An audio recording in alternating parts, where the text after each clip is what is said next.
जय माता दी। आप सभी का स्वागत है मेरे चैनल में। तो आज हम करेंगे दुर्गा सप्तशती का 5वां अध्याय। पर उससे पहले अगर आप मेरे चैनल पर नए हैं तो मेरे चैनल को सब्सक्राइब करें, वीडियो को लाइक करें और कमेंट बॉक्स में जय माता दी लिखना बिल्कुल भी ना भूलें। वीडियो को ज्यादा से ज्यादा शेयर करें जिससे जो भक्त नवरात्रे के व्रत नहीं कर रहे हैं या पूजा नहीं कर रहे हैं, जिनके पास टाइम नहीं है सप्तशती के अध्याय पढ़ने के लिए, उन तक भी ये पाठ पहुंचे और उनको भी इस पाठ का फल मिले।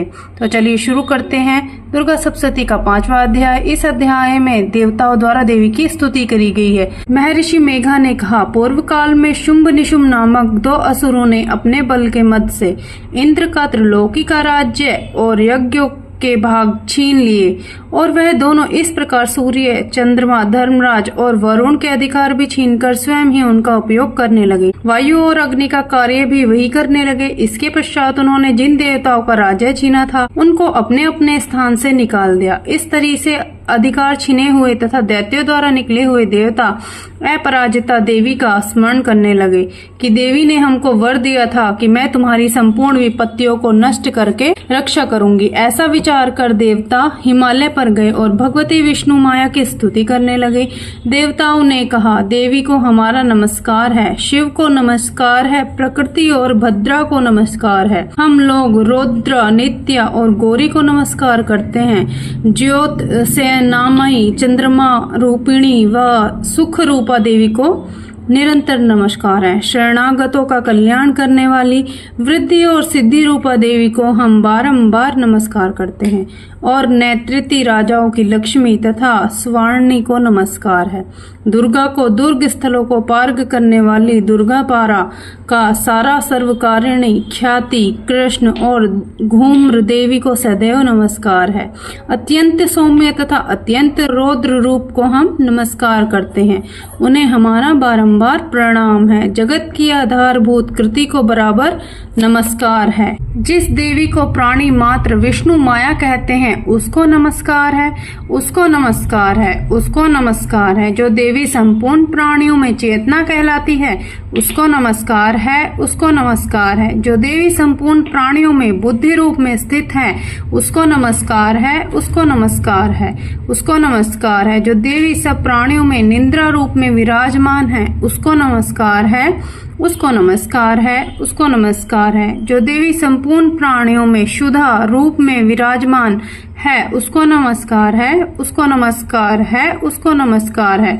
जो देवी संपूर्ण प्राणियों में छाया रूप में स्थित है उसको नमस्कार है, उसको नमस्कार है, उसको नमस्कार है। जो देवी संपूर्ण प्राणियों में शक्ति रूप में स्थित है उसको नमस्कार है, उसको नमस्कार है, उसको नमस्कार है।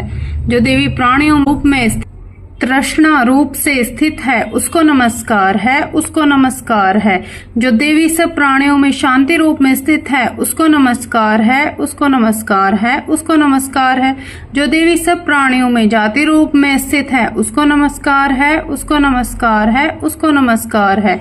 जो देवी सब प्राणियों में लज्जा रूप में स्थित है उसको नमस्कार है, उसको नमस्कार है, उसको नमस्कार है।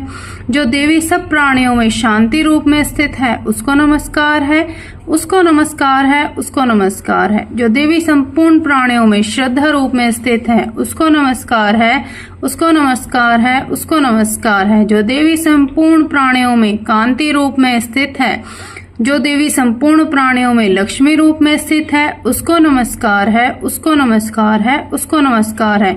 जो देवी संपूर्ण प्राणियों में वृत्ति रूप से स्थित है उसको नमस्कार है, उसको नमस्कार है, उसको नमस्कार है। जो देवी सब प्राणियों में स्मृति रूप में विराजमान है उसको नमस्कार है, उसको नमस्कार है, उसको नमस्कार है। जो देवी सब प्राणियों में दया रूप में स्थित है उसको नमस्कार है, उसको नमस्कार है, उसको नमस्कार है। जो देवी सब प्राणियों में तुष्टि रूप में स्थित है उसको नमस्कार है, उसको नमस्कार है, उसको नमस्कार है।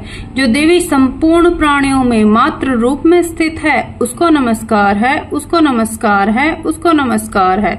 जो देवी संपूर्ण प्राणियों में भ्रांति रूप में स्थित है उसको नमस्कार है, उसको नमस्कार है, उसको नमस्कार है। जो देवी संपूर्ण प्राणियों में नित्य व्याप्त रहती है उसको नमस्कार है। जो देवी चैतन्य रूप से इस संपूर्ण संसार को व्याप्त करके स्थित है उसको नमस्कार है, उसको नमस्कार है, उसको नमस्कार है। पूर्व काल में देवताओं ने अपने अभिष्ट फल पाने के लिए जिनकी स्तुति की है और देवराज इंद्र ने बहुत दिनों तक जिसका सेवन किया है, वह कल्याण की साधना भूता ईश्वरी हमारा कल्याण और मंगल करे तथा सारी विपत्तियों का नष्ट कर डाले।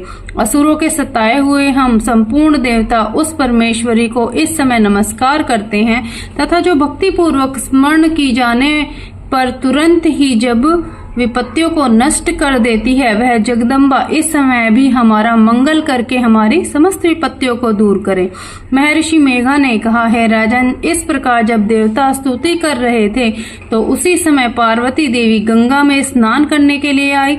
तब उनके शरीर से प्रकट होकर शिवा देवी बोली, शुंभ दैत्य के द्वारा स्वर्ग से निकले हुए और शुंभ से हारे हुए यह देवता मेरी ही स्तुति कर रहे हैं। पार्वती के शरीर से अंबिका निकली थी, इसलिए उसको संपूर्ण लोक में कौशिकी कहते हैं। कौशिकी के प्रकट होने के पश्चात पार्वती देवी के शरीर का रंग काला हो गया और वह हिमालय पर रहने वाली कलिका देवी के नाम से प्रसिद्ध हुई। फिर शुंभ और निशुंभ के दूत चंड मुंड वहां आए और उन्होंने परम मनोहर रूप वाली अंबिका देवी को देखा। फिर वह शुंभ के पास जाकर बोले, महाराज, एक अत्यंत सुंदर स्त्री हिमालय को प्रकाशित कर रही है। वैसा रंग रूप हमने आज तक किसी स्त्री में नहीं देखा। हे असुरेश्वर, आप यह पता लगाएं कि वह कौन है और उसको ग्रहण कर ले। वह स्त्री स्त्रियों में रत्न है। वह अपनी कांति से दशों दिशाओं को प्रकाशित करती हुई वहां स्थित है, इसलिए आपको उसको देखना उचित है। हे प्रभु, तीनों लोकों के हाथी, घोड़े, मणि इत्यादि जितने रत्न हैं, वह सब इस समय आपके घर में शोभायमान हैं। हाथियों में रत्न रूप ऐरावत हाथी, उच्चैश्रवा नामक घोड़ा तो आप इंद्र से ले आए हैं। हंसों द्वारा जुता हुआ विमान जो ब्रह्मा जी के पास था, वह भी आपके पास है और यह महापग नामक खजाना आपके कुबेर से छीना है। समुद्र ने आपको सदा खिले हुए फूलों की किंजलकीनी नामक माला दी है। वरुण का कंचन की वर्षा करने वाला छत्र आपके पास है। रथों में श्रेष्ठ प्रजापति का रथ आपके पास ही है। हे दैत्येंद्र, मृत्यु से उत्क्रांतिदा नामक शक्ति भी आपने छीन ली है और वरुण का पाश भी आपके भ्राता निशुंभ के पास ही है और समुद्र में पैदा होने वाले सब प्रकार के रत्न भी आपके भ्राता निशुंभ के अधिकार में हैं और जो अग्नि में जल ना सके ऐसे दो वस्त्र भी अग्नि ने आपको दिए हैं। हे दैत्यराज, इस प्रकार सारी रत्न रूपी वस्तुएं आप संग्रह कर चुके हैं, तो फिर आप ये कल्याण में स्त्रियों में रत्न रूप अनुपम स्त्री आप क्यों नहीं ग्रहण करते? महर्षि मेघा बोले, चंड मुंड का यह वचन सुनकर शुभ ने विचारा कि सुग्रीव को अपना दूत बनाकर देवी के पास भेजा जाए। प्रथम उसको सब कुछ समझा दिया और कहा कि वहां जाकर तुम उसको अच्छी से समझाना और ऐसा उपाय करना जिससे वह प्रसन्न होकर तुरंत मेरे पास चली आए। भली प्रकार समझाकर कहना, दूत सुग्रीव पर्वत के उस रमणीय भाग में पहुंचा जहां देवी रहती थी। दूत ने कहा, हे देवी, दैत्यों का राजा शुंभ जो इस समय तीनों लोकों का स्वामी है, मैं उसका दूत हूँ और यह तुम्हारे पास आया हूँ। संपूर्ण देवता उसकी आज्ञा एक स्वर से मानते हैं। अब जो कुछ उसने कहला भेजा है वह सुनो। उसने कहा है, इस समय संपूर्ण त्रिलोकी मेरे वश में है और संपूर्ण यज्ञों के भाग को पृथक पृथक मैं ही लेता हूँ और तीनों लोकों में जितने श्रेष्ठ रत्न है वह सब मेरे पास है। देवराज इंद्र का वाहन ऐरावत मेरे पास है जो मैंने उससे छीन लिया है। उच्चैश्रवा नामक घोड़ा भी मेरे क्षीर सागर मंथन करने से प्रकट हुआ था, उसे देवताओं ने मुझे समर्पित किया है। हे सुंदरी, इनके अतिरिक्त और जो भी रत्न भूषण प्रधा देवताओं के पास थे वह भी मेरे पास हैं। हे देवी, मैं तुम्हें संसार की स्त्रियों में रत्न मानता हूँ क्योंकि रत्नों का उपभोग करने वाला मैं ही हूँ। हे चंचल कटाक्ष वाली सुंदर, अब यह मैं तुझ पर छोड़ता हूँ कि तू मेरे या मेरे भाई महापराक्रमी निशुंभ की सेवा में आ जाए। यदि तू मुझसे वरेगी तो तुझे अतुल महान ऐश्वर्य की प्राप्ति होगी, अतः तुम अपनी बुद्धि से यह विचार कर मेरे पास चली आओ। महर्षि मेघा ने कहा, दूत के ऐसा कहने पर संपूर्ण जगत का कल्याण करने वाली भगवती दुर्गा मन ही मन मुस्काई और इस प्रकार कहने लगी। देवी ने कहा, हे दूत, तू जो कुछ कह रहा है वह सत्य है, इसमें कोई चिंता मात्र भी झूठ नहीं है। शुंभ इस समय तीनों लोकों का स्वामी है और निशुंभ भी उसकी तरह पराक्रमी है, किंतु इसके संबंध में मैं जो प्रतिज्ञा कर चुकी हूँ उसे मैं कैसे झुठला सकती हूँ। अतः तू मैंने जो प्रतिज्ञा की है उसे सुन। जो मुझे युद्ध में जीत लेगा और मेरे अभिमान को खंडित कर देगा तथा बल में मेरे समान होगा वही मेरा स्वामी होगा। इसलिए शुंभ अथवा पराक्रमी निशुंभ यहाँ आए और युद्ध में जीतकर मुझे विवाह कर ले जाएं।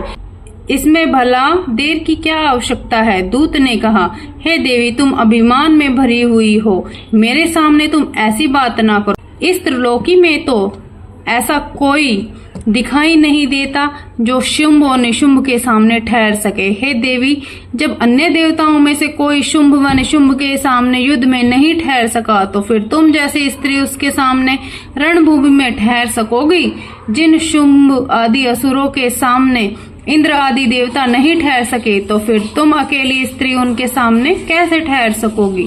अतः तुम मेरा कहना मानकर उनके पास चली जाओ, नहीं तो जब वह तुम्हें केश पकड़कर घसीटते हुए ले जाएंगे तो तुम्हारा गौरव नष्ट हो जाएगा। इसलिए मेरी बात मान लो।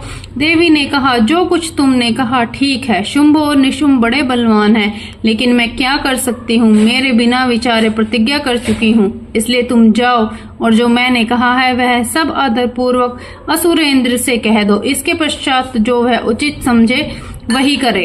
इसी के साथ हमारा दुर्गा सप्तशती का 5वां अध्याय यहीं पे समाप्त होता है। बोलो सच्चे दरबार की जय, सच्चिया जोता वाली माता तेरी सदा ही जय। जय माता दी।